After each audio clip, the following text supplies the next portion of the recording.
tous et merci d'être venus une nouvelle fois si nombreux au Centre Rabelais pour cette nouvelle Agora des Savoirs. Bonsoir également à toutes celles et ceux qui nous écoutent sur Divergence FM, actuellement en direct ou sur la page YouTube de l'Agora des Savoirs. Et bonsoir et merci à vous, Jean-Paul Demoule. Nous sommes très heureux de vous accueillir ce soir pour ce second rendez-vous de l'Agora des Savoirs.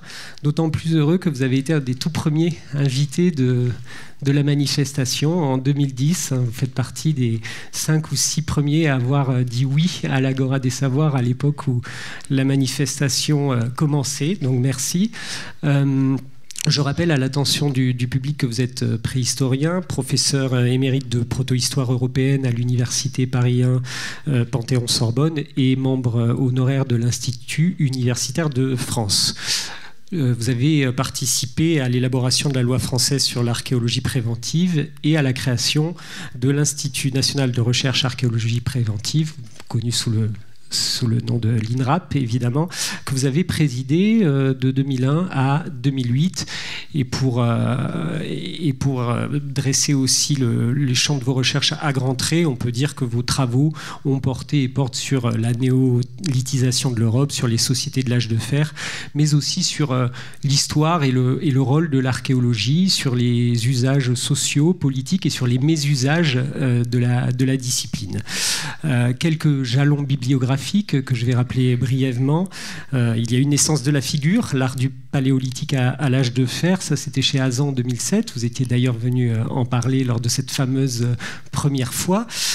Puis ensuite il y a eu « Mais où sont passés les Indo-Européens ?» Le mythe d'origine de l'Occident, ça c'était au Seuil en 2014, on s'en souvient, c'est un livre qui avait remporté de nombreux prix, qui avait aussi suscité la discussion, la controverse scientifique et remporté aussi un grand succès public. Et puis il y a eu les 10 millénaires qui ont fait l'histoire quand on inventa l'agriculture, la guerre et les chefs, ça c'était chez Fayard en 2017.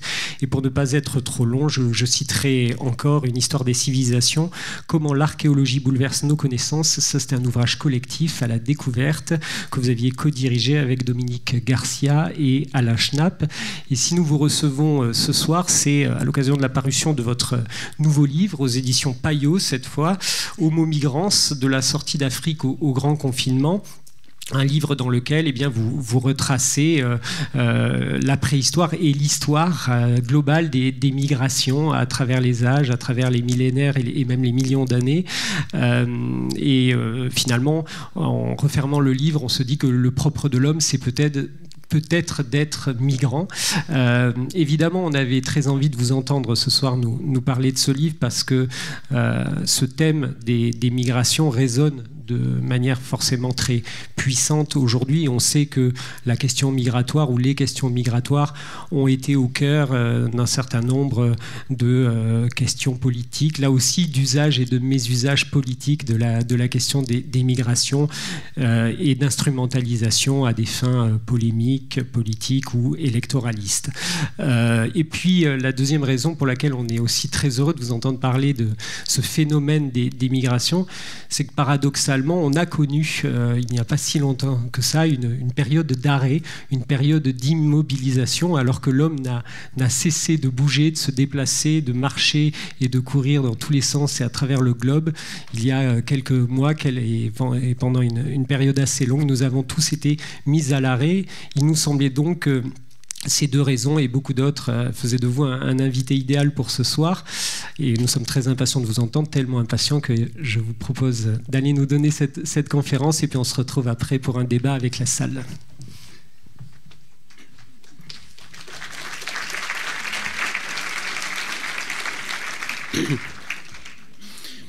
Merci beaucoup, merci pour cette présentation et pour cette invitation. Effectivement, j'ai voulu faire dans ce livre une histoire globale des migrations depuis les premières attestées jusqu'à nos jours strictement contemporains, en tâchant de vous montrer à la fois quelles étaient les différences, puisque des formes sociales très variées se sont succédées dans les 2 millions d'années qui nous concernent, mais aussi tâcher de vous montrer quelles étaient les constantes de cette manifestation particulière de l'humanité. Sachant qu'il y a effectivement des animaux migrateurs, mais ce sont des migrations saisonnières et qui sont liées et au climat et ou à la reproduction, alors que les humains, ce sont des déplacements qui sont beaucoup plus complexes. Alors juste un tout petit peu très rapidement de technique archéologique, comment on connaît effectivement une migration. Pour les périodes récentes, on a des textes dont tout va bien, mais je vous montrerai au passage que c'est pas non plus si simple dans certains cas. Quand on n'a pas de texte, on n'a effectivement que les objets. Donc, par exemple, on va se fonder sur le fait que ici, d'un côté en Grèce et de l'autre côté en Turquie, eh bien, on a exactement les mêmes formes de poterie, ce qui nous permet de prouver, et j'y reviendrai, que effectivement les premiers agriculteurs qui arrivent en Europe venaient de Turquie. Même exemple aussi, là où vous avez à gauche et à droite des figurines qui proviennent les unes de Turquie, les autres de Grèce. Alors tout évidemment n'est pas si simple parce que vous pouvez avoir des objets qui se promènent sans que ça implique une migration massive. Par exemple, ces vases grecs ou ces amphores romaines, on va les trouver en Gaule. Ce vase grec, on va le retrouver jusqu'à Vix en Bourgogne, alors que c'est juste un objet échangé. Les amphores romaines vont inonder la Gaule avant la conquête romaine. Mais par exemple, cette bouteille de soda sucré, vous allez en trouver partout dans le monde entier. Ça ne veut pas dire qu'elle relève d'une migration. Alors, on a, outre les objets, toutes sortes de formes d'analyse physico-chimique, biologique, complexes. Là, il y a par exemple ce qu'on appelle le strontium. C'est un élément rare qui se fixe dans nos os quand on boit de l'eau et qui vont varier en fonction du contexte géologique et qui permettent de voir s'il y a accord ou non, quand on fouille votre tombe et vos os, s'il y a accord ou non entre le sous-sol géologique et vos propres os, et donc si vous êtes mort là où vous êtes né ou pas. Même chose avec la génétique, qui maintenant fait de très grands progrès et permet effectivement de retracer des déplacements, de découvrir, de mettre en évidence des liens de parenté et de tracer des fois des grandes flèches qui souvent ont quand même la sagesse de rester hypothétiques. Alors pourquoi les migrations ? Il y a effectivement le point de vue de ceux qui partent, partir pour des raisons climatiques. C'est ce qui est en train de se produire de plus en plus de nos jours, parce qu'on est trop nombreux en un endroit précis. C'est ce qui va se produire à partir du moment où on va inventer l'agriculture et l'élevage, pour des raisons économiques ou pour des raisons politiques, s'il y a un régime dictatorial, par exemple, sachant que la différence, j'y reviendrai, entre migration politique et économique est quand même très floue. Parce qu'on peut considérer que c'est politique de vouloir partir d'un endroit où, avec sa famille, on ne peut pas avoir une vie convenable. Et il y a un tri, des fois. Hein, il n'y a pas eu de problème pour l'arrivée des Ukrainiens, alors qu'il y en a eu beaucoup pour l'arrivée d'autres réfugiés. Et de même, par exemple, les réfugiés de Cuba étaient considérés comme politiques par les États-Unis, mais pas ceux de Haïti, qui étaient considérés comme économiques, alors qu'il s'agissait d'une dictature. Et une autre manière de déplacement, c'est les conquêtes militaires suivies de colonies de peuplement. le point de vue de ceux qui arrivent quelque part. Effectivement, ça peut être des réfugiés ou des colons. Et ceux chez qui on arrive, eh bien, il va y avoir plusieurs possibilités. Ils peuvent être effectivement soit accueillis, soit expulsés, soit anéantis, soit au contraire pouvoir s'assimiler.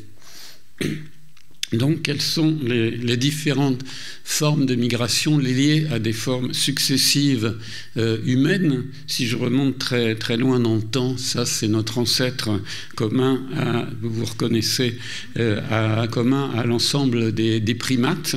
Il y a 60 millions, 65 millions d'années. Il s'appelle Purgatorius parce qu'il était identifié dans les mondes du purgatoire.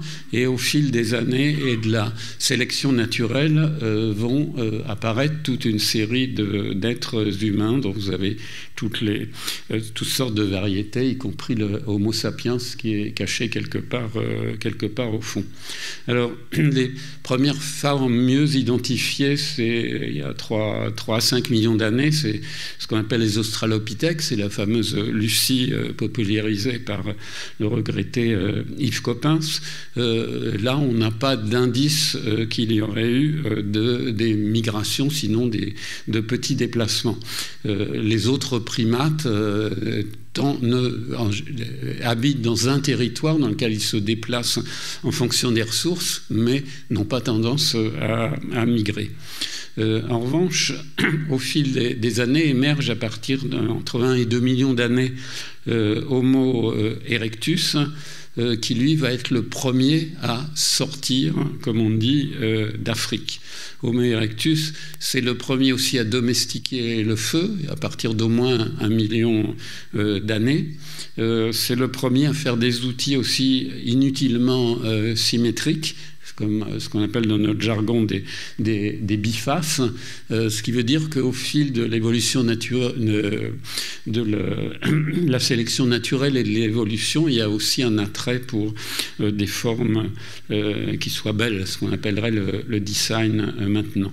Et donc, comme je disais, Erectus va être le premier à sortir d'Afrique. Ils s'en est sans doute pas rendu compte du tout, et on suppose que on se représente le fait qu'à chaque génération, quelques individus un peu plus curieux que les autres sont allés un petit peu plus loin, et donc ça a pris effectivement des millénaires pour qu'ils parviennent jusqu'en Indonésie, là où on avait identifié dès la fin du 19e siècle la forme qu'on appelle pithécanthrope, les synanthropes en Chine. Donc c'est une progression qui a été tout à fait insensible. C'est la première migration de peuplement, mais un peuplement très minoritaire, quelques dizaines de milliers d'individus, et qui, vous voyez, dans un premier temps, se précipitent pas du tout vers l'Europe et vers la France, mais vont rester dans des contrées plus chaudes, plus proches du climat africain. Et c'est seulement dans un second temps que certains vont s'aventurer plus au nord. Ils ont été la première fois que des outils préhistoriques ont été admis, c'est justement des erectus dans la vallée de la Somme, il y a, au milieu du 19e siècle, eux-mêmes vivant il y a 600 ou 700 000 ans, et atteignant jusqu'aux îles britanniques. Et puis donc apparaît Homo sapiens, il y a à peu près 300 000 ans, qui va ensuite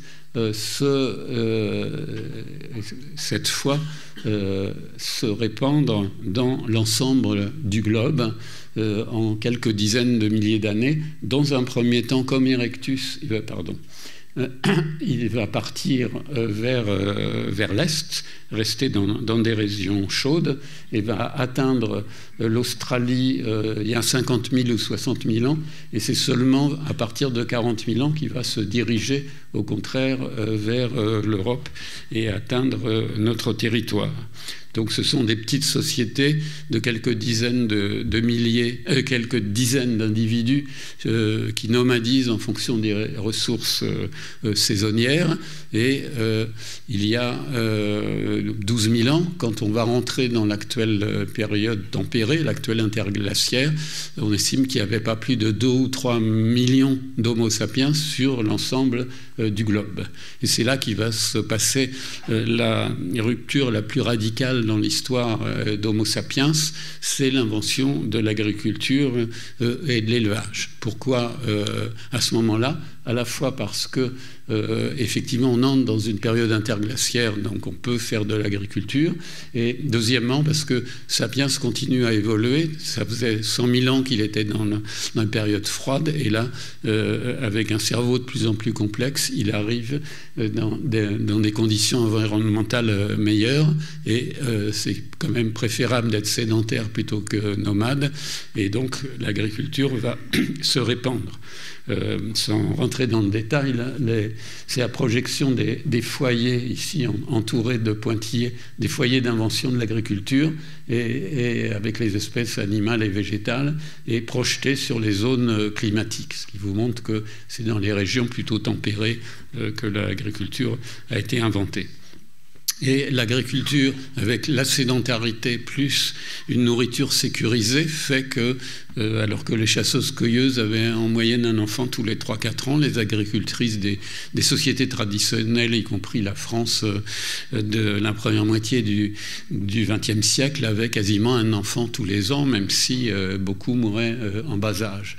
Donc on va avoir une explosion démographique en 10 000 ans, c'est-à-dire rien, c'est-à-dire 5% de la durée d'Homo sapiens, eh bien on va passer de 2 à 3 millions d'individus à 10 milliards actuels. On va passer de petits groupes de quelques dizaines d'individus à des mégalopoles de dizaines de millions d'individus, et on va passer de petites sociétés où il n'y a aucune différence sociale visible quand on retrouve les tombes, à la société actuelle où, comme vous le savez, la vingtaine d'individus les plus riches du monde ont autant de richesses que la moitié la plus pauvre de l'humanité. Donc tout ça uniquement du fait de l'agriculture.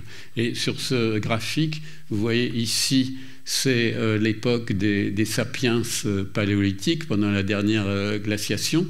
On va de 65 000 à 0 ici, et puis avec le néolithique, sur une échelle qui est logarithmique, puisque là on a 1 million, 10 millions, 100 millions et 10 milliards, eh bien vous avez cette expansion continue de l'humanité qui seulement maintenant commence un peu à se ralentir.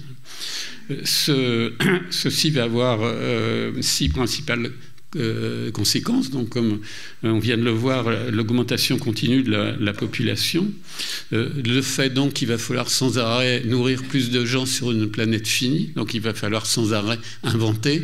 On va inventer la charrue, la roue, les instruments agricoles en métal, les engrais, ça va finir avec les pesticides et les OGM. On va voir effectivement émerger les premières différences sociales visibles.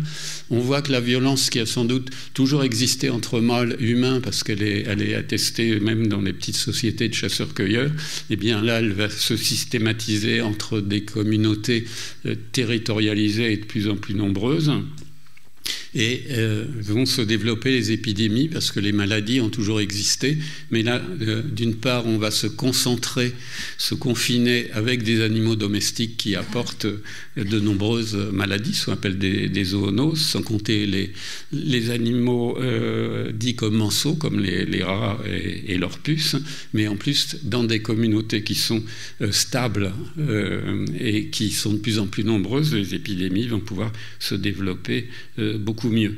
Et enfin, c'est le début des atteintes à l'environnement, c'est le début de ce qu'on appelle maintenant l'anthropocène, c'est-à-dire l'action de plus en plus forte de Sapiens sur l'environnement naturel, puisqu'on va commencer à déboiser massivement pour pouvoir cultiver, puisqu'avec le réchauffement, avec l'interglaciaire dans lequel nous sommes, les steppes font place à de la forêt. Donc, si on se concentre uniquement sur l'Europe, l'agriculture, ce qu'on appelle le néolithique, l'agriculture sédentaire apparaît au Proche-Orient il y a à peu près 10 000 ans, et puis, à cause du boom démographique, va se répandre dans les différentes directions. Et sur cette carte n'est figuré que ce qui concerne l'Europe, donc cette migration de peuplement progressive. Qu'est-ce qui se passe là? Sabotage. Oui, il y a quelqu'un.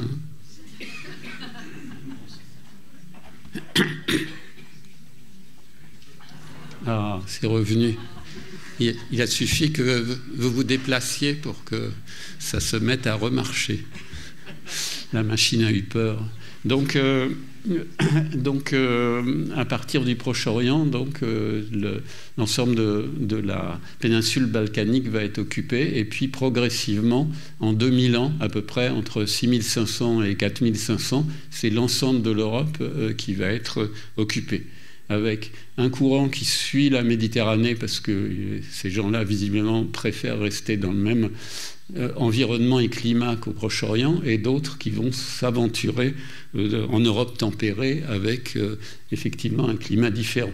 Donc on a retrouvé des pirogues de cette époque, et ça c'est une reconstitution. Donc c'est navigation maritime, mais qui existait déjà avant, puisque quand l'Australie est atteinte par Sapiens il y a 60 000 ans, il y a eu des bras de mer à traverser. Et puis l'autre courant donc passe par l'intérieur de l'Europe. Il est très bien connu par ces grandes maisons collectifs qui peuvent faire jusqu'à 45 mètres de long, et donc va avancer comme un rouleau compresseur et va en même temps rencontrer les chasseurs-cueilleurs qui sont les descendants de ceux qui ont fait la grotte de Lascaux, de Chauvet, de Cosquer, etc., et qui étaient toujours là dans la grande forêt primaire vierge d'Europe, et qui se trouvaient très bien et qui n'avaient pas trouvé intéressant d'inventer l'agriculture. Alors on n'a pas de traces de massacre pour cela, mais ce qu'on voit grâce maintenant à la génétique, c'est qu'au bout de quelques générations, eh bien les agriculteurs, les chasseurs-cueilleurs ont disparu, mais les agriculteurs ont une partie de leurs gènes qui viennent des chasseurs-cueilleurs. Donc nous tous dans cette salle, on a 3-4% de gènes de Néandertal quand Sapiens arrive en Europe et qu'il y a les Néandertaliens, les descendants d'Erectus. Il y a eu des mariages d'amour ou pas entre les deux espèces, mais ensuite, tous dans cette salle, on a une partie de nos gènes qui viennent des agriculteurs du Proche-Orient et une autre partie qui viennent de ces chasseurs-cueilleurs, entre autres, évidemment. Donc ça, c'est la première grande migration massive de peuplement, parce que celle de Sapiens, chasseur-cueilleur, il était encore très, très minoritaire, et donc c'est ce que vous avez un rappel en haut à gauche simplifié, celle de Sapiens dont on vient de parler, et vous allez en avoir d'autres au fil de l'histoire. Par exemple, ça c'est la migration la plus fantastique de l'histoire, c'est la migration dite océanienne, en partant de Taïwan. Ces populations vont conquérir l'ensemble de l'océan Pacifique et même aller dans l'autre sens jusqu'à Madagascar. Et donc, comme j'ai dit, ils arrivent contre l'Atlantique, les agriculteurs européens, et jusqu'à Christophe Colomb, à part un petit épisode viking, on ne pourra pas aller plus loin. Et c'est là donc la population continue à augmenter, qu'on voit apparaître les premières différenciations sociales. Ici, on est en Bulgarie, et moins 4500, une nécropole de 300 ou 400 tombes, certaines avec seulement un petit vase, une épingle en os, c'est une, la plus riche, avec 1 kilo d'objets en or, et c'est le plus ancien objet en or de l'humanité. Et là, vous voyez à droite la reconstitution proposée par nos collègues bulgares, qui n'ont pas l'air de trouver que ce premier chef était très sympathique, mais en tout cas, c'est là qu'on voit effectivement apparaître archéologiquement, dans les tombes, l'intérêt d'une tombe, c'est qu'on a un personnage avec des objets qui signifient son statut, même s'il y a toujours des exceptions à tout, mais en gros, ça marche. Et c'est ça qui va sans arrêt ensuite ne pas cesser d'augmenter. Et une des manifestations, c'est d'enterrer les gens importants dans des tombeaux dits mégalithiques, faits en grosse pierre. Donc il y en a beaucoup dans l'arrière-pays ici, dans tout le midi méditerranéen. Les plus spectaculaires sont les hypogées d'Arles, où la plus grande fait 4 mètres de hauteur sur 45 mètres de long à peu près. Alors, au début, on voyait le néolithique comme une période pacifique parce qu'il y avait les maisons sur pilotis, et les premiers sites néolithiques qu'on ait trouvés dans les lacs, notamment en Suisse. Et maintenant, avec le progrès de l'archéologie, on s'aperçoit au contraire qu'il s'agit de zones refuges, puisque une fois que les terres fertiles sont occupées, eh bien, on peut pas. Il faut trouver d'autres zones moins fertiles, et on va occuper les zones de moyenne montagne, des zones marécageuses où on est obligé de faire des pilotis justement pour se protéger contre les changements de lacs, et qui sont aussi des zones refuges protégées par des palissades en particulier, et où une partie de l'alimentation redevient issue de la chasse et de la cueillette. Et cette accentuation des conflits, on la vérifie bien archéologiquement sur beaucoup de sites où on va trouver aussi bien des systèmes de fortification alors que les premiers villages néolithiques sont ouverts, et également des charniers en abondance, comme ici, portant toutes sortes de traces de coups qui montrent cette montée en puissance des conflits qui ensuite ne s'arrêtera pas. Alors, c'est aussi la période où est posé un très grand problème migratoire qu'on cherche depuis 300 ans, et ce serait, tout à l'heure, Gilles Pénal va citer un de mes livres, mais où sont passés les Indo-Européens, qui sont tâchés d'expliquer quel est le fait que une grande partie des langues d'Europe appartiennent à une même famille de langues qu'on appelle les langues indo-européennes, et sont distinctes, par exemple, ici, des langues ouraliques comme le finlandais, etc. Donc, on a toujours projeté le modèle romain. La conquête romaine donne naissance aux langues romanes, et on a essayé de faire venir ces gens soit des steppes, des bords de la mer Noire, soit au contraire de Scandinavie, c'est ce qui avait été repris par le nazisme, soit faire considérer que la colonisation néolithique de l'Europe, comme on vient de voir, a été faite par des porteurs de langue indo-européenne. Alors je le signale juste en passant, parce que sinon ça mériterait une séance à soi tout seul, mais c'est dans ces termes que se situe le débat actuel. Ce qui est sûr, c'est que ces langues sont apparentées, donc elles correspondent forcément à des événements historiques, mais peut-être beaucoup plus complexes qu'une simple migration à partir d'un point unique, parce que même les langues, en général, sont très mélangées. C'est pas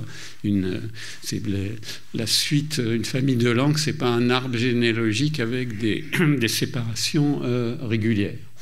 Et un des grands phénomènes de cette période, qu'on a toujours du mal à interpréter, c'est ce qu'on appelle le campaniforme, parce que les vases sont en forme de cloche renversée, ici, campana c'est la cloche en latin, et qu'on voit entre disons 2600 oui c'est ça, 2600 et 2200 à peu près, exactement les mêmes formes de vases se répandre là où vous avez les taches rouges sur l'ensemble de l'Europe.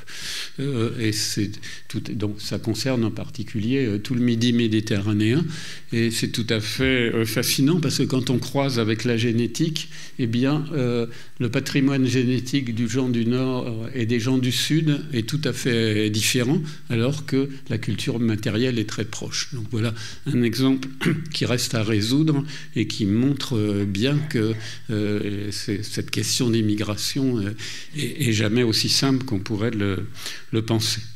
Donc toujours de même que l'agriculture va progresser, l'art de tuer son semblable va progresser grâce au métal. On va inventer les épées qui permettent de tuer de plus loin et du coup déclencher la course aux armements en inventant les cuirasses, les casques, les jambières, etc.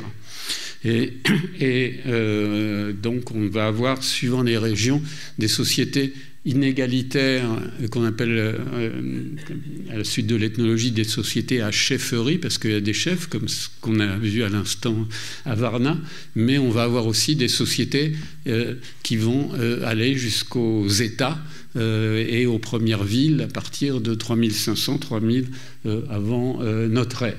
Là on est vers moins 2000, le monde des cités, Égypte, etc. va être quand même relativement restreint, hein, c'est ce qui est en orange. Les chefferies sont indiquées en vert, hein. Et en violet vous avez les nomades, mais en jaune vous voyez que c'est encore les sociétés de chasseurs-cueilleurs, hein. En vert les sociétés agricoles peu complexes. Donc c'est un processus qui va être extrêmement lent mais qui va générer à chaque fois des formes migratoires. Donc les premières villes les plus anciennes, comme ici en Mésopotamie, ou les premières villes en Égypte, ou les premières villes en Grèce avec le monde mycénien. Et ces formes urbaines, ces États, vont déclencher des formes militaires qui vont être beaucoup plus violentes, puisqu'on a beaucoup plus de monde. Les sociétés n'arrêtent pas d'augmenter et des formes migratoires qui, elles, vont être nouvelles. Et l'Europe, il y a 500 ans à peu près, elle peut être divisée en 3 zones. La zone des cités, les Grecs, les Romains, les Étrusques. La zone intermédiaire de royaumes en formation, les Celtes, les Thraces, les Macédoniens, les Scythes, et puis des sociétés à chefferie qui vont durer jusqu'au Moyen-Âge. Et donc ce monde des cités, je prends un exemple très proche, Latte, quelques kilomètres au sud de Montpellier, mes cités fortifiées, comme vous le voyez, comptoirs étrusques et lieux d'échange, les cités étrusques, grecques, romaines, commençant à instituer des comptoirs pour coloniser progressivement le sud, en particulier de la Gaule. Et vous voyez tous les points rouges, c'est toutes les cités qui sont créées par les Grecs un peu partout. Et là, il y a que les plus anciennes. La plus ancienne, c'est Marseille et Béziers. Marseille elle-même va avoir ses propres colonies, Nice, Agde, etc. Et donc, on a là des colonies de peuplement, mais d'un genre un peu spécial, puisque contrairement à ce qui va se passer avec l'Empire romain et la colonisation européenne du monde, c'est encore relativement ponctuel. Et souvent, c'est négocié avec les indigènes et pas toujours imposé par la force, même si on a des exemples de violence. Par exemple, la cité de Martigues qu'on voyait à l'instant, qui à un moment est ravagée par une armée venue des Grecs de Marseille, comme on peut le reconstituer d'après les armes que l'on retrouve. Donc ces nouvelles formes sociales, les villes et les États, vont donc provoquer des guerres beaucoup plus sophistiquées et avec différents résultats, des conquêtes territoriales.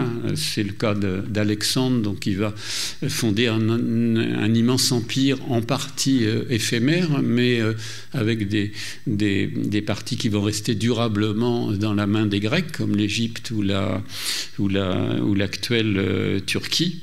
Et puis également des déplacements forcés de population, soit emmenés en déportation, soit chassés, soit surtout réduits en esclavage. L'esclavage semble avoir existé à date ancienne. On a des exemples ethnologiques de sociétés de chasseurs-cueilleurs, comme sur la côte du Pacifique des États-Unis et du Canada, qui sont des chasseurs-cueilleurs mais sédentaires et qui pratiquent aussi l'esclavage. Mais avec les sociétés antiques, l'esclavage comme déplacement, comme migration forcée, centripète, va se développer de manière massive et pratiquement jusqu'à nos jours. On aura quand même parfois des mouvements plus classiques. Par exemple, en orange, là, c'est la zone habitée par les Celtes, les Gaulois, et qui vont avoir, eux aussi, des mouvements d'invasion. Ils vont faire le siège de Rome, hein, par exemple, en 390, mais après, ils vont repartir, et ils vont fonder même un royaume qui s'appelle celui des Galates, même mot que gaulois, en Turquie, qui va durer un certain temps et qui va se battre, donc les Galètes ici, contre les royaumes grecs des bords de la Turquie, et célèbre statue de Gaulois blessés qui figure maintenant au Louvre se fait à la gloire justement des armées grecques qui résistent qui vont résister aux Galates. Et le royaume galate finira par disparaître un peu avant les derniers siècles de notre ère. Et on arrive aux empires à partir des derniers siècles avant notre ère et des premiers siècles après. Les royaumes ne cessant de s'agrandir, mais souvent aux dépens les uns des autres, eh bien on va avoir un certain nombre de grands empires. Les trois plus grands aux alentours de notre ère, c'est l'Empire romain, ici présent, 4 à 5 millions de kilomètres carrés, à peu près 80 millions d'habitants, l'Empire perse qui le jouxte, et tout à l'autre bout de l'Eurasie, l'Empire chinois qui se constitue tout au cours du premier millénaire avant notre ère. Et donc ces empires, cette fois, englobent des populations, mais en chassent aussi et en réduisent un certain nombre en esclavage. Pour l'Empire romain, on estime qu'il a englobé à peu près 2000 communautés ethniques différentes. Donc c'est la paix romaine qui, comme tous les grands empires antiques, est fondée aussi sur l'esclavage, dont on a des représentations aussi en relief là, avec les chaînes, et puis des chaînes effectives qu'on a pu retrouver. Donc cette présence impériale, évidemment, on la connaît bien ici. Vous l'avez à Nîmes, pas très loin d'ici. Et j'en profite justement pour, à propos d'archéologie, rappeler que c'est en même temps un patrimoine qui s'érode très rapidement, puisque sur le cours Jean Jaurès à Nîmes, sur 6000 m², a été construit un parking, mais à cet endroit-là, ce quartier de Nîmes avait été abandonné à la fin du 1er siècle après notre ère, et a été recouvert de terre, mais était resté sinon intact. On n'avait pas reconstruit dessus comme dans les autres parties. Donc il y avait des maisons avec leurs mosaïques, leurs peintures, des plafonds écrasés sur place, une fontaine avec le dieu Neptune, grandeur nature, des rues pavées, des mosaïques, et tout ça effectivement pour construire un parking. Et on peut se demander s'il y aura toujours des parkings et des voitures dans 2000 ans, alors que définitivement on aura détruit un quartier qui, je pense, dans un autre contexte, aurait sans doute été sauvegardé, protégé, parce que c'était pas très loin de Pompéi sous certains aspects.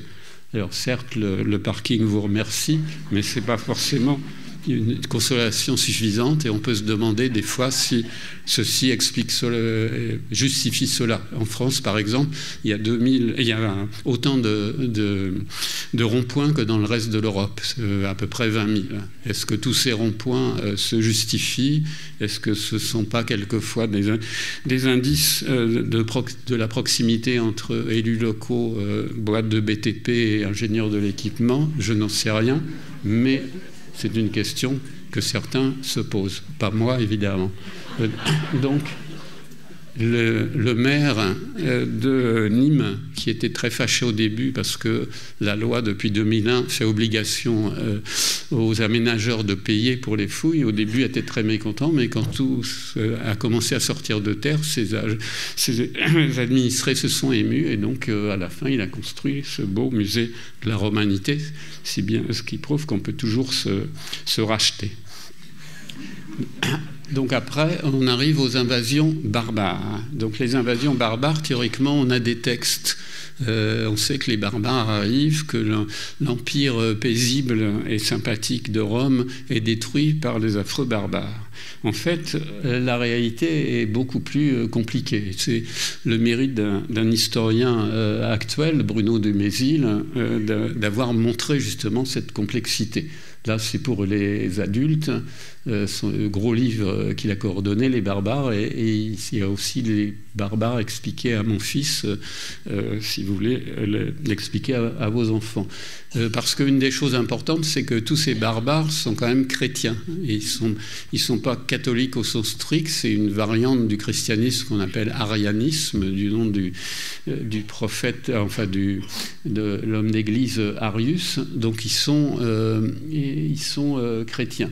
D'une part, un certain nombre sont déjà dans l'Empire. Les armées romaines sont composées beaucoup d'ex-barbares. Et la plupart du temps, ils s'installent dans l'Empire dans le cadre de traités avec Rome. Donc c'est quelque chose qui est très progressif. Et par ailleurs, l'Empire romain ne s'effondre pas totalement, c'est uniquement la partie occidentale qui va déboucher sur le Moyen-Âge, mais la partie orientale, l'Empire romain d'Orient, c'est-à-dire l'Empire byzantin, va durer un millénaire de plus. Donc cette question des barbares est donc en partie une reconstruction au cours du Moyen-Âge où on a barbarisé effectivement les nouveaux occupants. Mais c'est plus une opération de métissage progressif. Alors certes, ça ne s'est pas toujours fait de manière pacifique, mais l'Empire romain n'était pas très pacifique non plus. Il s'est construit de manière militaire et comme on a vu, il reposait sur l'esclavage. Et donc, par exemple, le baptême de Clovis, qui est censé fonder la France, être le début de la France, en fait, parce qu'il s'est converti au christianisme, en fait, le christianisme était la religion obligatoire dans l'Empire romain depuis plus d'un siècle. Il n'y avait plus du tout, alors que l'Empire romain était plutôt tolérant en général, là, le christianisme est imposé avec l'édit de Théodose, et les temples sont soit détruits, soit transformés en églises. C'est la chance qu'a eu la maison carrée de Nîmes, c'est pour ça qu'elle a survécu. Donc il n'y a plus de non-chrétiens dans l'Empire. Donc la conversion de Clovis, ça ne concernait que lui et ses soldats. C'est le fait de s'immiscer à l'intérieur d'un bout de l'Empire et de pouvoir s'appuyer sur le réseau des évêques qui tenaient fermement l'ensemble de cette partie de l'Empire qui était devenue la Gaule. Et c'est très bien expliqué, là encore, dans un autre livre de Bruno de Mézil sur le baptême de Clovis, mais ça reste effectivement identitaire. Dans la ville de Soissons a construit sur un rond-point, encore ce magnifique vase. Et à Noël, si vous passez à Soissons, il y a même un mât avec un Père Noël qui grimpe en haut. Alors, l'intérêt de l'archéologie, c'est de montrer justement ces phénomènes de métissage culturel progressif.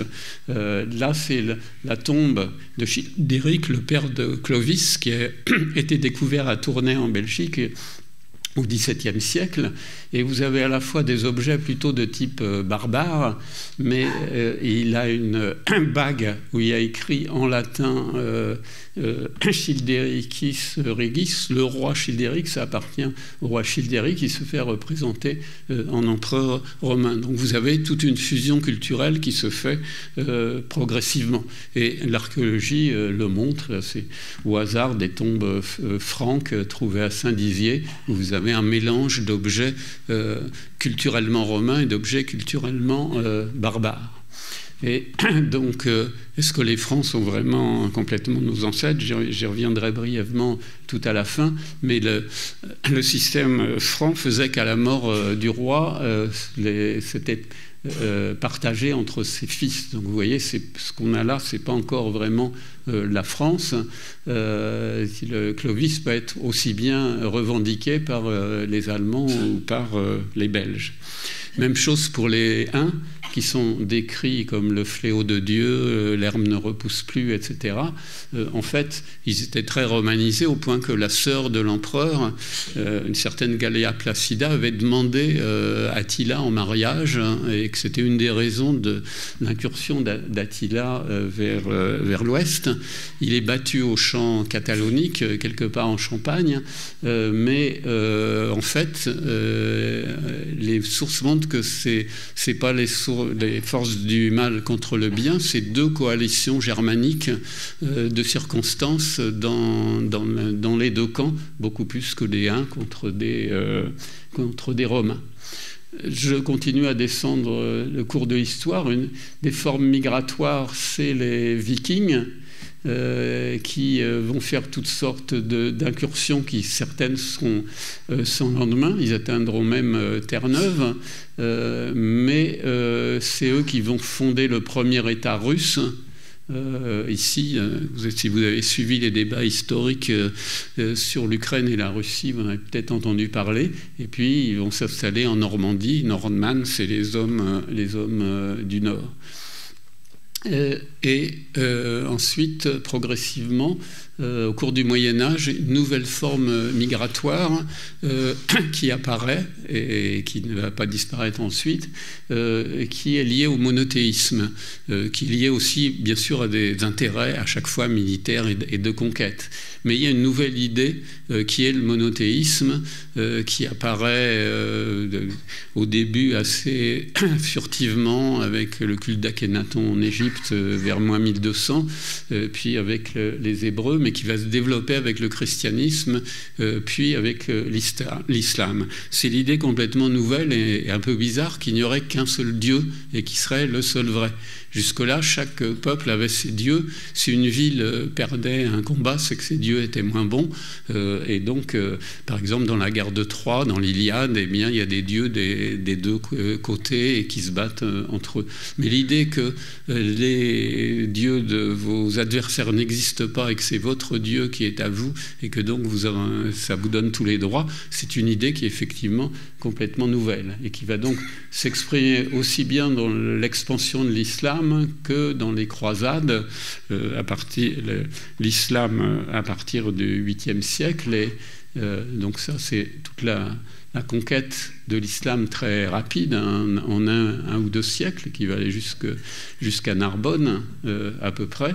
Et puis, un peu plus tard, le cas des croisades. À chaque fois, il y a bien sûr des intérêts militaires et économiques, mais c'est aussi sous-tendu par cette idée de la vraie religion, et avec des effets directs de conversion forcée, etc. Donc là, la conquête arabe va aller jusqu'à Carcassonne, Narbonne, et même à Nîmes. On a retrouvé il y a quelques années plusieurs tombes qui sont des tombes de rituels musulmans, ainsi que à Marseille. Donc les croisades, pour y revenir, vont donc pendant un temps, pendant 2 siècles, conquérir et former des petits États au Proche-Orient qui sont néanmoins éphémères. Donc voilà l'état du monde vers l'an 1000, hein, avec la conquête arabe, la Chine, etc. Et un demi-millénaire plus tard, l'Europe qui va commencer à conquérir, à coloniser une partie du monde. Vous voyez l'Espagne ici, les premières colonies espagnoles qui seront suivies des colonies anglaises et françaises, et aussi les Portugais et les Espagnols qui vont s'aventurer vers l'extrême-orient, avec des effets aussi de conversion qui vont pas mal marcher au Japon. Il y aura à peu près 1 million de convertis au christianisme, mais le christianisme sera finalement interdit, et ça marchera beaucoup moins en Chine. Donc à partir de cette conquête, il va y avoir effectivement des déplacements massifs de population, à la fois de colonisation de la part des Européens, et puis surtout le phénomène de la traite esclavagiste atlantique, qui va prendre sur tout le long des côtes africaines, avec l'aide des petits royaumes africains qui se prenaient des prisonniers de guerre pour les échanger contre des biens occidentaux pour le bénéfice des élites africaines. Et donc à peu près 11 à 12 millions d'esclaves en 3 siècles. Alors, dans le monde arabo-musulman, c'était fait... la même chose s'est faite, c'est à peu près le même nombre, on estime 11 millions à peu près, mais sur un beaucoup plus long terme, sur à peu près un millénaire. Donc tout ça, évidemment, ne sera pas sans conséquence sur l'Afrique et sur la stabilité de cette région. Donc, évocation rapide de l'esclavage qui va créer des sociétés plus ou moins métissées, suivant qu'il y aura un apartheid ou pas dans les Amériques, sachant qu'effectivement c'est plus métissé au Brésil, mais que c'est paradoxalement le Brésil qui a le plus importé d'esclaves venus d'Afrique. Ces transports forcés ne sont pas propres aux esclaves venus d'Afrique, mais la colonisation anglaise de l'Amérique du Nord va entraîner d'autres déplacements, à la fois des génocides directs, qui serait une sorte de migration négative, si vous voulez. La population des deux Amériques, qu'on estime peut-être de l'ordre de 80 à 90 millions d'individus à l'arrivée des Européens, va être décimée de l'ordre de 90% d'après les estimations. Soit des massacres directs, soit les maladies apportées par les Européens. Et dans la mesure où les Anglais puis les États-Unis vont s'implanter de plus en plus massivement, mais avec l'apport sans arrêt d'une migration européenne dans le territoire actuel des États-Unis, eh bien, on va déplacer de force des populations entières, ce qu'on appelle justement le chemin des larmes, où vont être poussés sur les routes et beaucoup vont mourir en route. Donc, si on résume entre 1500 et 1914, en vert, vous avez toutes les migrations issues de l'Europe, hein, estimées à 32 millions à peu près, d'Européens qui s'installent, qui vont peupler les Amériques, massivement l'Amérique du Nord, Canada, États-Unis, Mexique, l'apport des esclaves en violet d'Afrique, et également l'apport entre 1500 et 1900 des esclaves déportés dans les pays arabo-musulmans. Mais aussi, il ne faut pas oublier la conquête du phare est russe, 10 millions de Russes qui vont petit à petit coloniser toute cette région de la Sibérie qui jusque-là était occupée par différentes populations, surtout de chasseurs-cueilleurs. Et moins connus, les Chinois aussi, qui vont s'installer dans une grande partie de l'Asie du Sud-Est, ceci donc jusqu'en 1914. Donc en 1914, voilà l'état de l'Afrique, les différentes trames, c'est les différents pays colonisateurs. Il ne reste plus que 2 pays indépendants en 1914, la Somalie, l'Éthiopie ici et le tout petit Libéria, qui était un morceau de territoire créé par les États-Unis quand ils ont voulu remettre dans l'autre sens des descendants d'esclaves. Tout le reste appartient soit à la France, là en hachure, soit en pointillé, l'Angleterre, etc.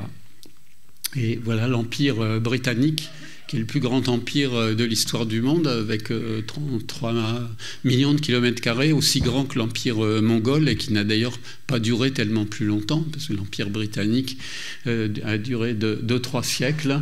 Et ça vous évoque l'indépendance progressive de tous les pays africains qui appartenaient à l'Empire britannique. Et ça, c'est une anecdote, mais qui est intéressante. C'est en 1988, ça faisait 200 ans que la colonisation anglaise de l'Australie avait commencé. Un chef aborigène est allé sur les falaises de Douvres et a déclaré qu'il prenait possession de l'Angleterre. Et donc, tout a un texte, vous n'êtes pas obligé de tout lire, j'ai mis en gros ce qui était plus intéressant, mais c'est intéressant parce qu'il retourne complètement ce que disaient effectivement les colonisateurs quand ils arrivaient dans une région et ce qu'ont fait les Anglais en Australie. Et les colonisations sont émaillées de prises de possession où quelqu'un arrive, par exemple l'explorateur français Cavelier de La Salle, il descend le Mississippi, il arrive en bas et puis au nom du roi de France, il prend possession, il plante un drapeau, il enterre une bouteille avec un document et il chante des hymnes religieux, il tire des coups de mousquet et donc voilà, maintenant c'est devenu une possession du roi de France. Donc souvent on est très content de ces possessions quand on apprenait ça à l'école, mais c'est effectivement une pratique un peu étrange et c'est l'intérêt de cet aborigène Burnham d'avoir justement renversé le discours.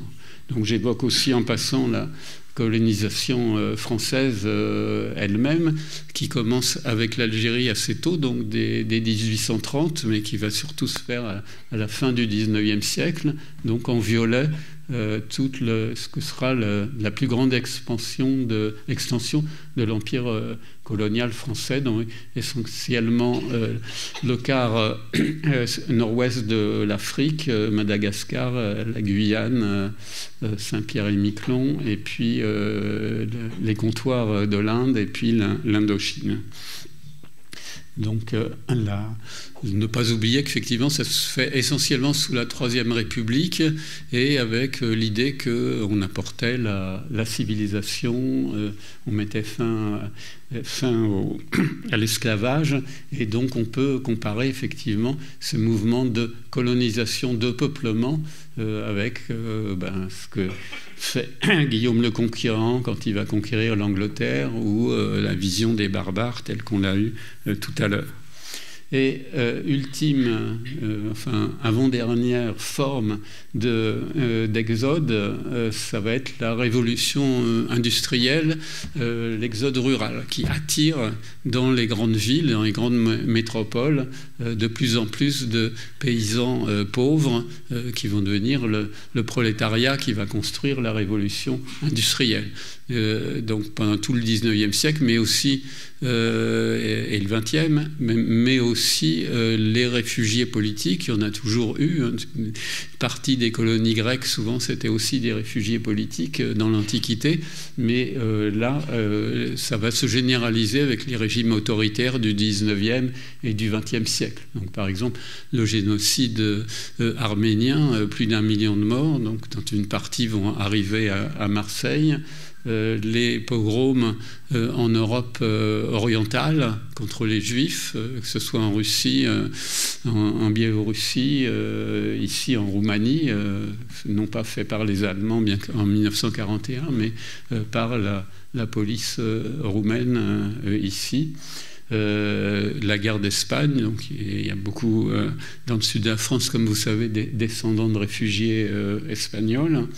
Et puis après, les Pieds Noirs et les Harkis en 1962, qui sont très présents aussi dans le sud de la France. Et puis l'épisode des Boat People en 1975, où ils ont plutôt été bien accueillis, au moins en France. Et puis tous les réfugiés actuels, notamment du Proche-Orient, de Syrie, de l'Érythrée, qui est peu connu, mais une des pires dictatures du monde, ou de l'Afghanistan.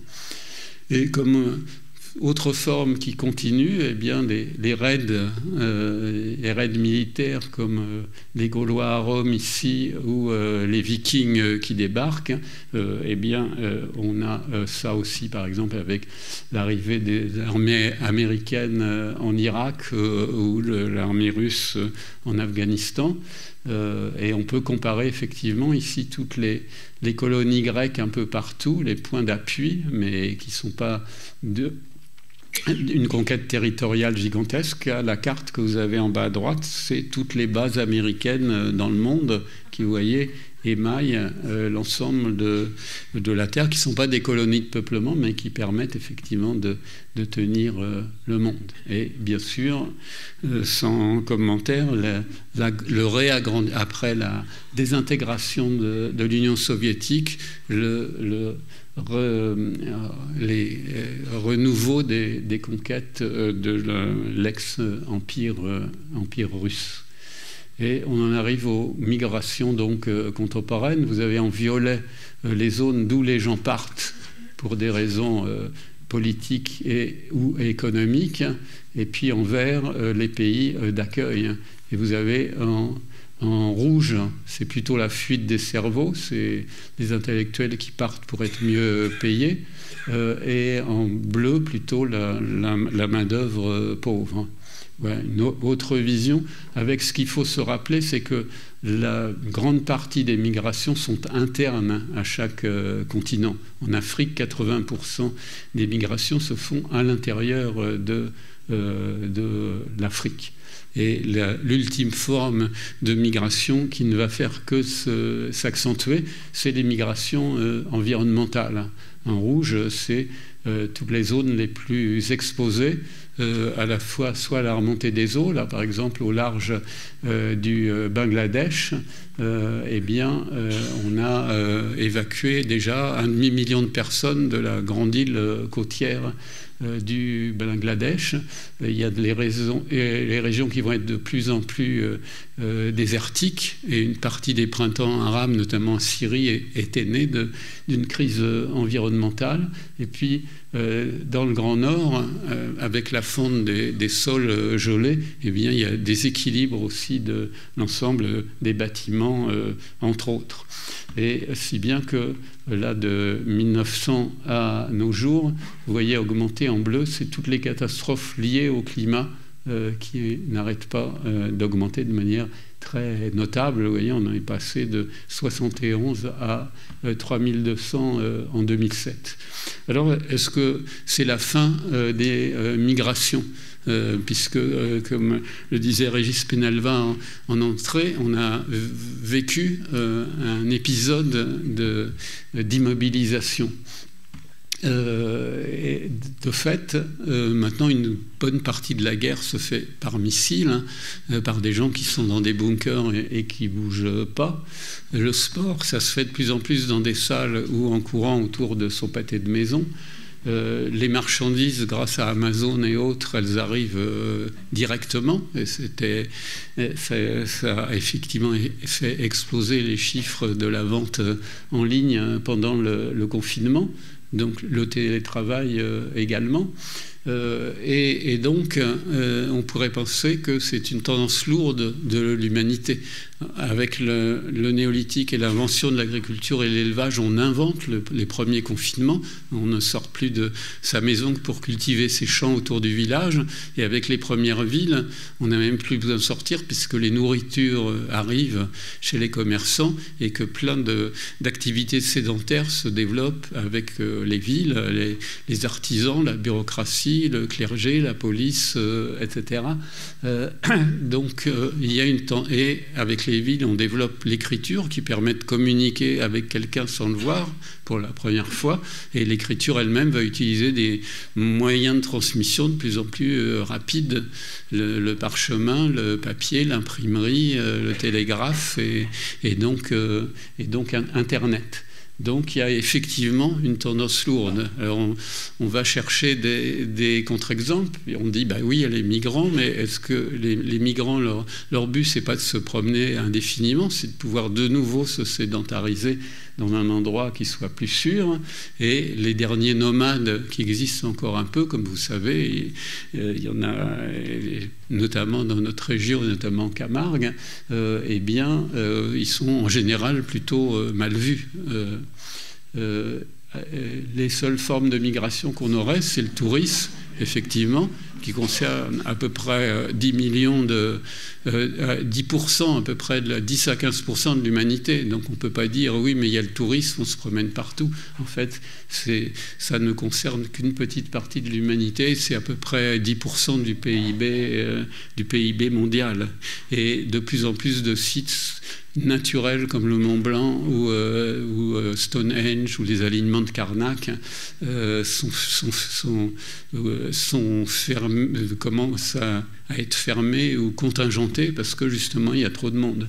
Et une partie des touristes, c'est les croisières en mer où vous êtes enfermé dans une boîte flottante d'où vous sortez que pour monter dans un bus qui vous emmène dans un lieu touristique et de souvenirs à acheter et qui vous ramène de nouveau dans le bateau. Autre chose, c'est effectivement les paradis fiscaux. C'est un exemple de migration économique. C'est des gens qui veulent préserver leurs maigres biens et le soustraire à la solidarité nationale. Donc c'est effectivement des migrants économiques. Et c'est la même chose pour des raisons peut-être plus honorables dans ce qu'on appelle la fuite des cerveaux. Donc plus c'est foncé, plus c'est les pays de départ des chercheurs scientifiques, intellectuels divers qui vont aller vers les pays les plus riches, qui sont les plus en clair. Donc c'est aussi une forme de migration économique puisqu'ils sont à la fois mieux payés et ils ont des moyens de travail sans comparaison. Et puis on peut citer aussi les pèlerinages. Hein. La Mecque, c'est 2 ou 3 millions de personnes chaque année et c'est une des sources de revenus appréciables de l'Arabie saoudite. Donc en conclusion, néanmoins, malgré ce passage en revue très, très varié, on peut considérer qu'on a 5 grandes constantes des origines à nos jours. La première, c'est effectivement, on l'a vu, l'expansion démographique. La deuxième, c'est que tout ça s'est fait en général dans la violence, dans les conquêtes, ça va de soi, l'esclavage aussi, les réfugiés politiques, mais même l'exode rural, ce n'est pas une violence physique directe, c'est quand même, ça a été violent de devoir abandonner son mode de vie traditionnel pour aller vivre dans des villes et dans des conditions souvent tout à fait sordides pour le prolétariat urbain européen et pour une grande partie du prolétariat dans d'autres régions. La troisième, c'est que un des effets majeurs des migrations, c'est un métissage permanent à la fois des gens, mais aussi culturel, que ce soit des objets matériels ou objets immatériels, mais je vais y revenir. Le quatrième, c'est que l'étranger, le migrant, l'immigré, c'est toujours le bouc émissaire idéal. Ça permet de resserrer les rangs contre l'étranger. Mais néanmoins, comme il faut être optimiste, le dernier point, c'est qu'on arrive quand même à avoir des sociétés, des communautés nationales qui sont capables de vivre ensemble la plupart du temps. Donc la démographie, je le rappelle pour mémoire. Hein. Le deuxième point, la violence, on l'a déjà suffisamment vu, ce n'est pas la peine d'en reparler. Le troisième, c'est effectivement ce métissage permanent. Si on prend cette phrase du général de Gaulle, c'est la première phrase ses mémoires d'espoir, il dit « La France vient du fond des âges, donc il y aurait une France éternelle ». Alors, quelle que soit l'estime ou l'admiration qu'on peut avoir pour le grand homme d'État, cette phrase n'a aucun sens, si vous voulez, parce que quand est-ce qu'on va commencer la France? Est-ce que les premiers Homo erectus arrivent il y a 1 million d'années? Est-ce que c'est des Français ou pas? Et ensuite, bon, après, il y a les Sapiens, puis il y a les gens qui viennent du Proche-Orient, puis il y a les migrations qui viennent des steppes, puis il y a les comptoirs grecs, étrusques, puis il y a les Romains qui arrivent, puis toutes les migrations du Moyen-Âge. Donc ça n'a pas cessé. Donc c'est quoi la France? Si on prend la carte de France en l'an 1000, c'est pas encore complètement la France, elle déborde même là en haut. Si vous faites 12e siècle, 14e siècle, vous voyez qu'il manque encore toujours Alsace, Lorraine, Franche-Comté, Savoie, Nice, etc. Et en même temps, la politique des droits de France est une politique d'annexion de communautés complètement différentes qui portent des langues, qui parlent des langues tout à fait différentes. C'est pas la peine de l'évoquer ici même en Occitanie, mais ça concerne aussi bien les Basques, les Bretons, les Alsaciens, les Flamands. À tel point que en 1914, par exemple, une grande partie des soldats ne parlaient pas et ne comprenaient pas le français. Et c'est les dernières générations qui sont en train de mourir, dont le français n'était pas la langue maternelle, mais une langue régionale. Et donc la France, on en était au Moyen-Âge. Après, les Gitans arrivent à partir entre le XIe et le XIVe siècle. Ensuite, on a les Juifs qui sont expulsés d'Espagne, puisque une fois que les rois très catholiques ont conquis l'Espagne, les Juifs et les musulmans ont un an ou à peine plus pour se convertir, sinon ils doivent partir. Donc toute la population dite séfarade du sud de la France est expulsée à ce moment-là, et également les Maurices, que c'est les musulmans qui ont accepté de se convertir, mais dans le doute, un siècle après, on les expulse quand même, donc ils arrivent ici. Toutes les reines de France sont étrangères, parce que c'est des alliances entre pays. Donc Marie-Thérèse d'Autriche, Marie Leszczyńska, Marie-Antoinette, Marie de Médicis, et à chaque fois, elles vont arriver avec des suites importantes, faire venir des artistes, etc. Et entre 1/3 et 1/4 des armées royales sont également des mercenaires étrangers qui, ensuite, progressivement, évidemment, font souche. Et symétriquement, certains vont partir. Les protestants de force, 100 000 protestants après la révocation de l'édit de Nantes, alors que c'était quand même interdit, donc ils sont partis à risques et périls. Et puis d'autres vont, je suis désolé, l'image n'est pas bonne, mais c'est tous ceux qui vont partir coloniser les nouvelles colonies, dont les Français du Québec ou de Louisiane. Et puis après, l'arrivée aussi bien dans la révolution industrielle des pays voisins, les Belges, les Espagnols, Italiens, Portugais, Polonais, et puis tous les réfugiés, etc.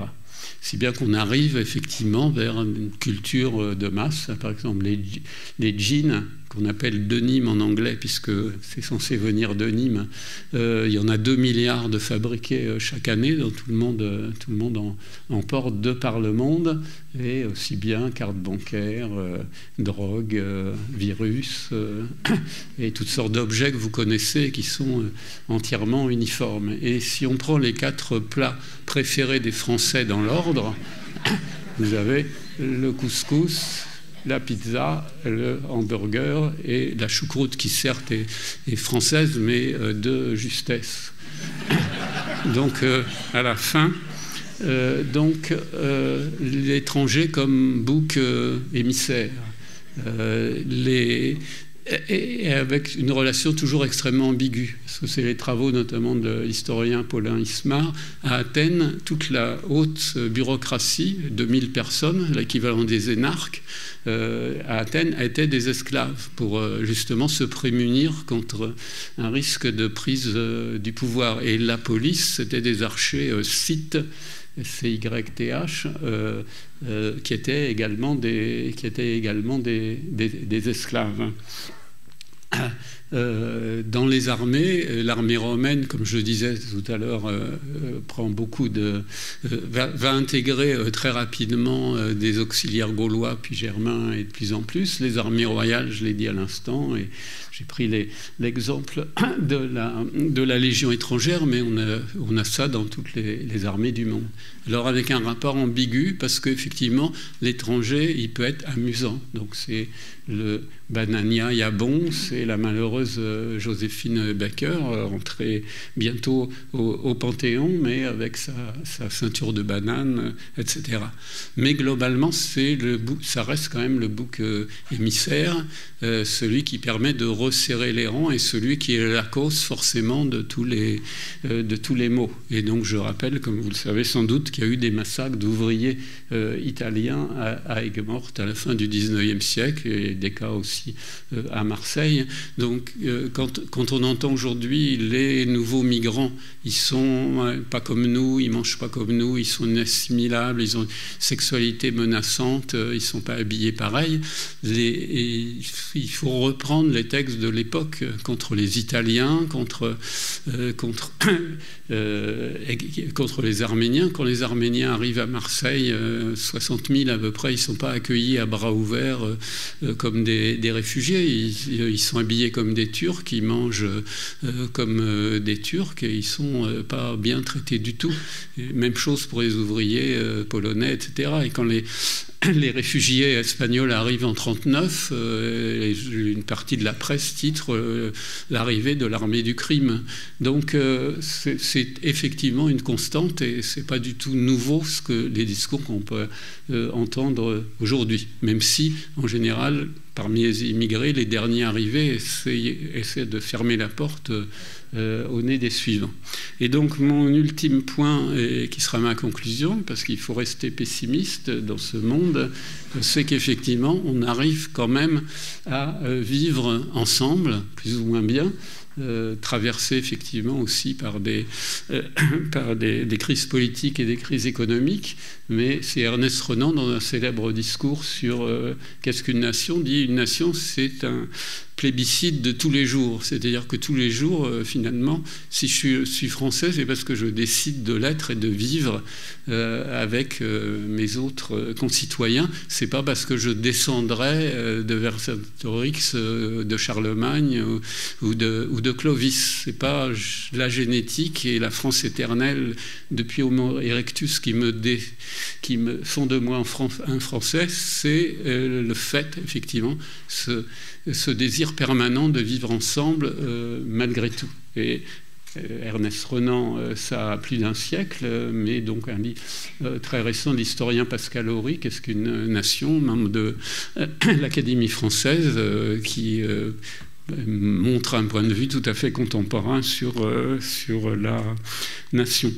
Donc, si vous voulez réviser, à part mon excellent livre, vous avez un livre sur l'archéologie des migrations, qui était un colloque récent de l'INRAP, Institut d'archéologie préventive, et puis cet atlas des migrations dans le monde qui vous donne la situation, qui vous détaille la situation actuelle.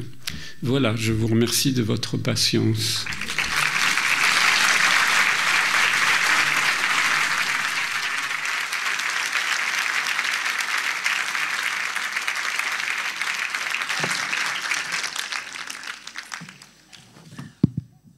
Merci beaucoup Jean-Paul Demoule pour cette passionnante traversée de l'histoire humaine à travers le prisme des migrations.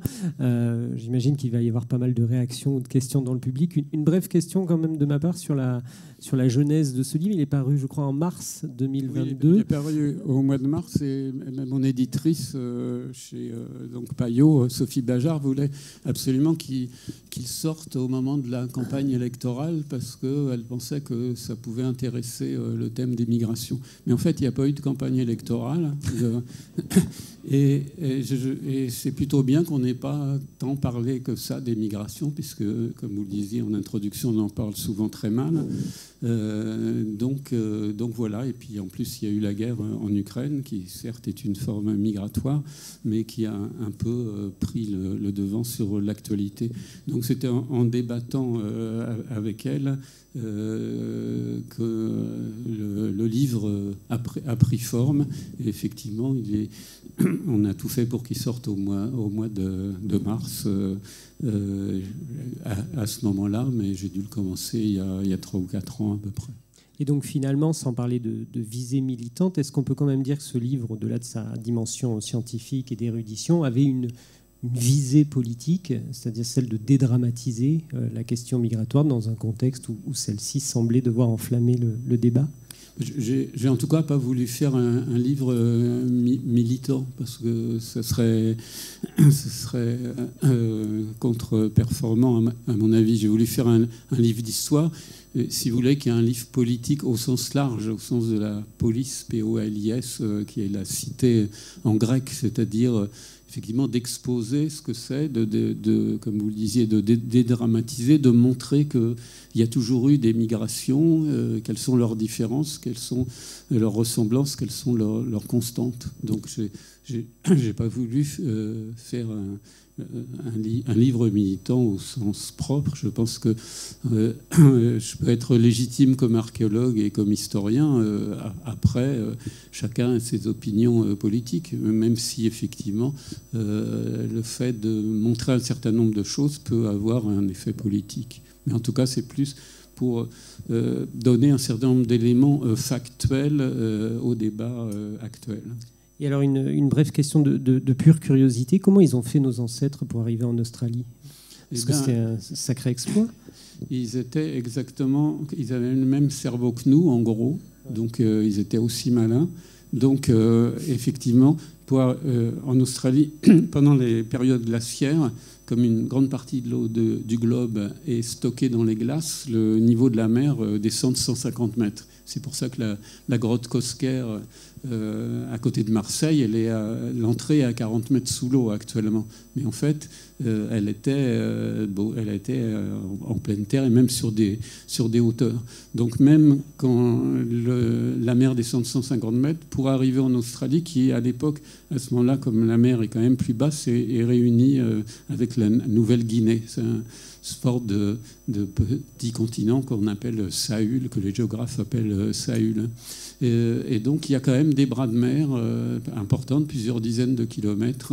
Donc il a bien fallu qu'ils construisent des embarcations pour y arriver. Mais les migrations océaniennes sont encore plus fascinantes parce que là, quand ils arrivent à l'île de Pâques, qui est vraiment au milieu de nulle part, donc ils partaient systématiquement avec des provisions, et s'ils avaient fait la moitié du chemin et toujours rien trouvé, ben, ils repartaient dans l'autre sens. Ils établissaient des espèces de cartes avec des baguettes et tout. Donc Homo sapiens, c'est extraordinairement inventif. C'est pour ça, comme je dis souvent, que je ne suis pas du tout inquiet pour Homo sapiens, parce qu'une espèce africaine qui est capable de vivre sous tous les climats, qui est capable d'anéantir toutes les autres espèces humaines, puisqu'il y en avait plusieurs encore il y a 50 000 ans, qui est capable de déclencher à lui tout seul la 6e extinction massive des espèces, il va sûrement survivre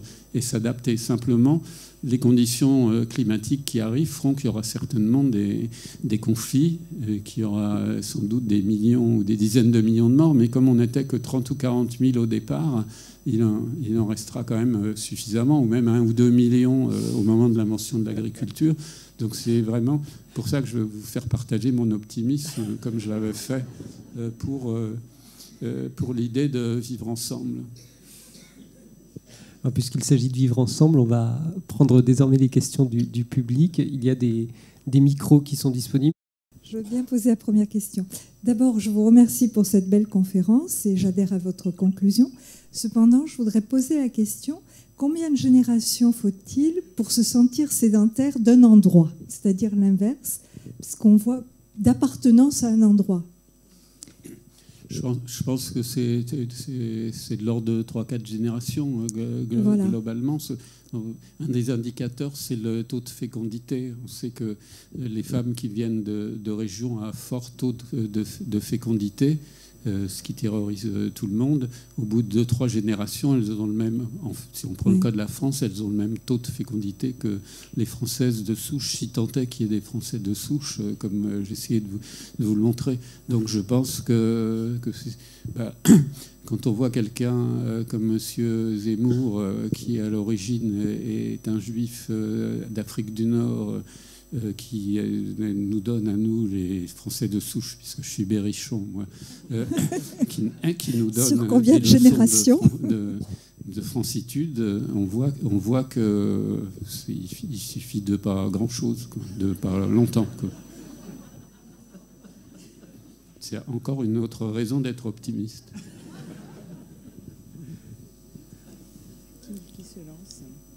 Pardon, est-il vrai que les hommes et les femmes du néolithique étaient moins vigoureux que leurs ancêtres cueilleurs et chasseurs, ce qui mettrait en cause le progrès constitué par le néolithique? Effectivement, quand on voit les effets du néolithique, il y a des gens comme, par exemple, l'historien israélien Yuval Hariri, dans son célèbre best-seller « Sapiens », qui dit que ça a été la pire invention de l'humanité. Moi, je pense que, banalement, les inventions, ça dépend de ce qu'on en fait. Et donc, pour répondre plus précisément à votre question, c'est vrai que dans un premier temps, il y a une baisse de stature des premiers agriculteurs, parce que vous êtes sédentaire et en même temps vous faites des gestes qui sont pénibles et répétitifs, et vous imposez une nourriture nouvelle pour laquelle les chasseurs-cueilleurs n'étaient pas faits depuis 300 000 ans, ils mangeaient autrement. Et c'est là qu'on voit les caries dentaires exploser et l'obésité qui concerne maintenant près de 2 milliards d'humains sur 8. C'est la plus grande, on pourrait appeler ça une épidémie, même si ce n'est pas par des virus, la plus préoccupante, parce qu'on meurt beaucoup plus d'obésité que du coronavirus. Eh bien, tout ça vient de ce changement alimentaire très, très brutal, puisque, comme je vous disais, 10 000 ans, c'est 5% de la durée. Alors, ça ne veut pas dire qu'il faut retourner au paléolithique. Vous pouvez trouver sur Internet toutes sortes de gens qui vous proposent un régime paléo qui n'a aucun sens, puisque c'est plus la même nourriture. Mais ça veut dire qu'effectivement, il faut tenir compte du fait qu'on est une espèce de primate omnivore et donc avoir une alimentation qui soit à la fois équilibrée et pas trop trafiquée. Et donc au début, effectivement, il y a cette baisse. Les chasseurs-cueilleurs sont plus grands. Et il y a quelques dizaines d'années, quand on faisait encore des races, on disait il y a on appelait des cro-magnonoïdes robustes les chasseurs-cueilleurs traditionnels d'Europe, et on parlait de méditerranéens graciles pour les premiers cultivateurs, et on pensait que c'était deux races différentes. Et effectivement, au début, la mortalité même a tendance à augmenter un peu. La courbe monte, il y a un petit tassement, puis après, on arrive à gérer effectivement ces problèmes causés par tous ces changements très brutaux. Mais c'est vrai que l'agriculture est beaucoup plus pénible. Simplement, en général, dans les sociétés, les tâches les plus pénibles sont plutôt confiées aux femmes qu'aux hommes. Ce qu'on voit chez les chasseurs-cueilleurs, les femmes sont chargées de la cueillette, qui est beaucoup plus pénible, mais qui apporte au moins les 2/3 de l'alimentation, mais qui est beaucoup moins prestigieuse que la chasse, qui, elle, est réservée aux hommes. Et souvent, quand on invente des instruments qui permettent de rendre les tâches moins difficiles, et souvent, ils sont monopolisés par les hommes. Donc voilà, je pense quand même que l'agriculture a été une bonne idée, parce que sinon on ne serait pas en train de se parler, on serait dans une forêt à ramasser des champignons, ce qui est intéressant mais qui a ses limites. Mais les sociétés sont ce que les gens en font. Donc s'ils sont contents comme ça, il faut être content avec eux. Pas de nostalgie pour un certain âge d'abondance, alors? Oui, c'était la thèse d'un ethnologue américain, Marshall Salins, qui est décédé il n'y a pas longtemps, qui disait les seules vraies sociétés d'abondance, c'est chasseurs-cueilleurs, puisque l'abondance, elle n'est pas absolue, elle est relative. Par exemple, tous dans cette salle, notre niveau de vie est bien meilleur que celui de Louis XIV, avec tous les instruments électriques, smartphones et autres. On a calculé que ça représentait à peu près la force de travail de 150 esclaves. Donc, et notre niveau de vie sera certainement ridicule par rapport à celui de l'humanité dans 10 000 ans, si elle est toujours là. Donc, c'est juste un rapport entre le temps de travail et le résultat, c'est-à-dire l'alimentation. Donc, Salins s'est fondé beaucoup sur des sociétés qui, effectivement, dans des milieux relativement abondants, travaillaient 3-4 heures par jour. Donc, ils avaient la semaine de 20 heures en moyenne. Donc, c'est pour ça qu'il disait que c'est les seules vraies sociétés d'abondance.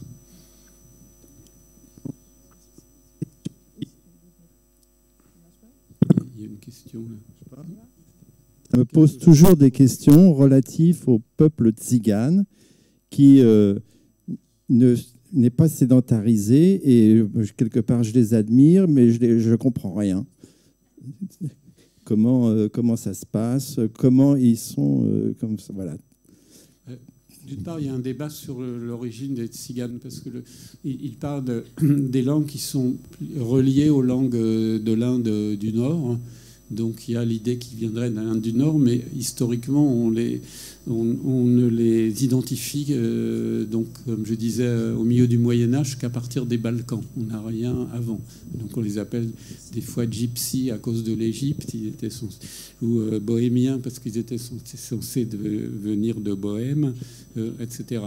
Donc effectivement, c'est des gens qui aiment bien se déplacer, encore que une grande majorité maintenant est sédentarisée. Sinon, je ne suis pas du tout spécialiste de la question. Il y a plusieurs excellents livres sur les tziganes. Je crois même qu'il y avait un professeur de Montpellier qui a écrit dessus. Mais beaucoup sont sédentarisants. Et par ailleurs, il n'y a pas vraiment complètement un sentiment collectif, parce qu'ils peuvent parler des langues différentes, avoir des religions différentes, des comportements différents aussi. Oui, bonsoir. Récemment, il est paru un ouvrage, je pensais en début d'année, qui s'appelle « Au commencement était une nouvelle histoire de l'humanité ». Oui. Donc de David Graeber, qui est un anthropologue, et puis d'un archéologue.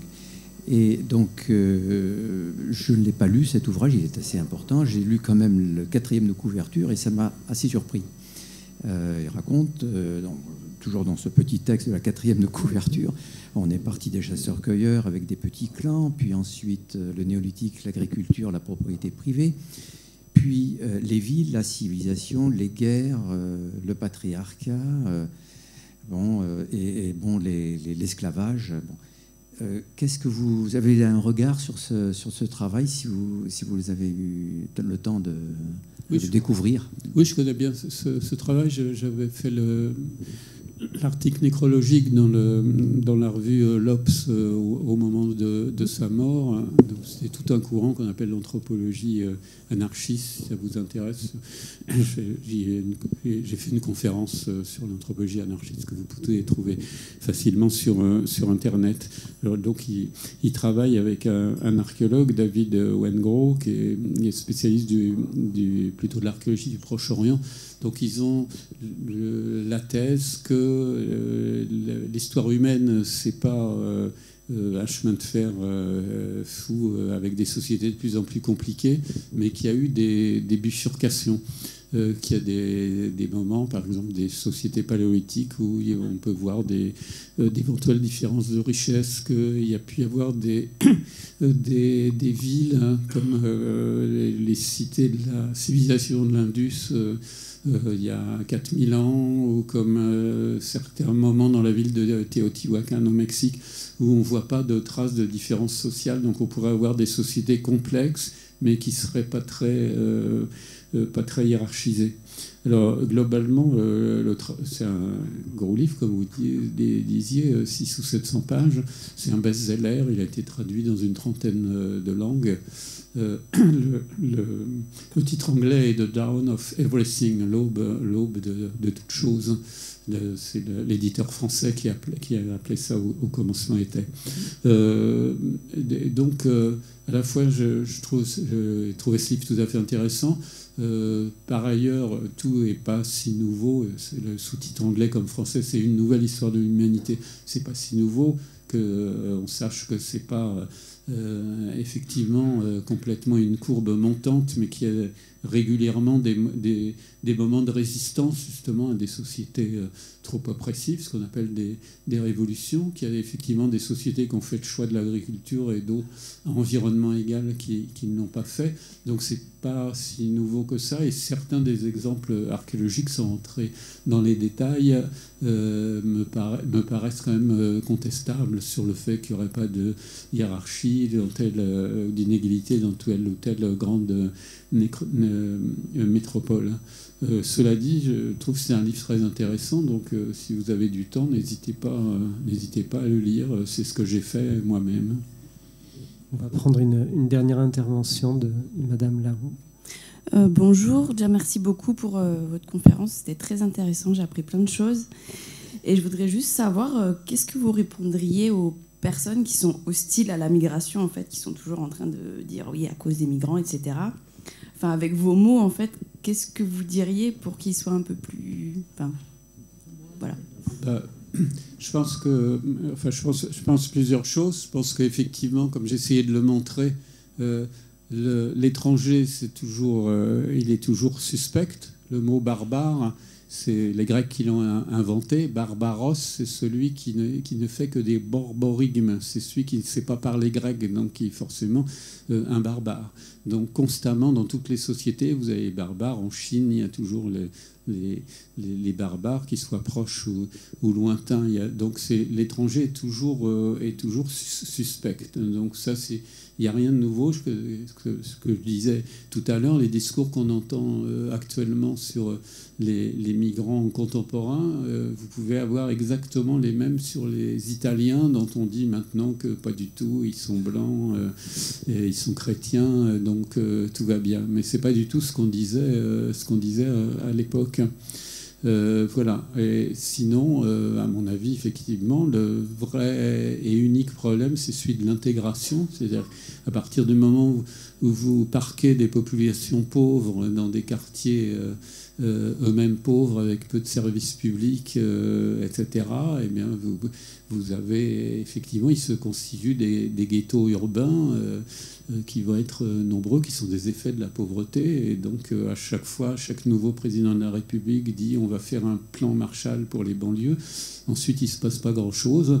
Et donc, effectivement, la délinquance, c'est une banalité, c'est lié à la pauvreté, etc., etc. Et moi, à titre personnel, par exemple, je serais plutôt pour la légalisation du cannabis, mais on sait très bien que ça ferait s'effondrer une partie de l'économie souterraine. Et maintenant, l'Europe, par exemple, intègre l'économie souterraine dans le calcul du PIB, aussi bien la drogue que la prostitution et les jeux. Donc je pense que ce n'est pas seulement pour des raisons morales que les gouvernements ou politiciennes que les gouvernements ne libéralisent pas la drogue comme c'est le cas dans d'autres pays, parce qu'effectivement ça marche tant bien que mal comme ça, etc. Donc comme je vous dis, le seul vrai problème, quand on a une société qui est extrêmement inégalitaire et qui et qu'il est de plus en plus, hein, puisqu'en France, patrie des droits de l'homme, il y a quand même 15% de la population qui est sous le seuil de pauvreté, c'est pas rien. Donc quand vous avez de telles inégalités, ben effectivement l'intégration progressive est beaucoup plus difficile, et donc vous allez avoir des phénomènes de rejet symétrique, des gens qui vont affirmer que oui, ils sont différents. Donc les lycéens et lycéennes qui ont le goût de la provocation, bien évidemment, vont en rajouter dans l'autre sens avec des costumes jugés inappropriés, que ce soit des crop tops ou au contraire des jupes longues. Mais ce n'est qu'un modeste avis de citoyen. Là, je sors un tout petit peu de mon domaine de compétences. Merci beaucoup Jean-Paul Demoule. Vous allez pouvoir continuer à discuter avec lui en dehors de la salle, puisqu'il va vous dédicacer son livre, même ses livres, parce que je crois qu'il y en a plusieurs sur la table. Merci à toutes et à tous, et on se retrouve dans 15 jours.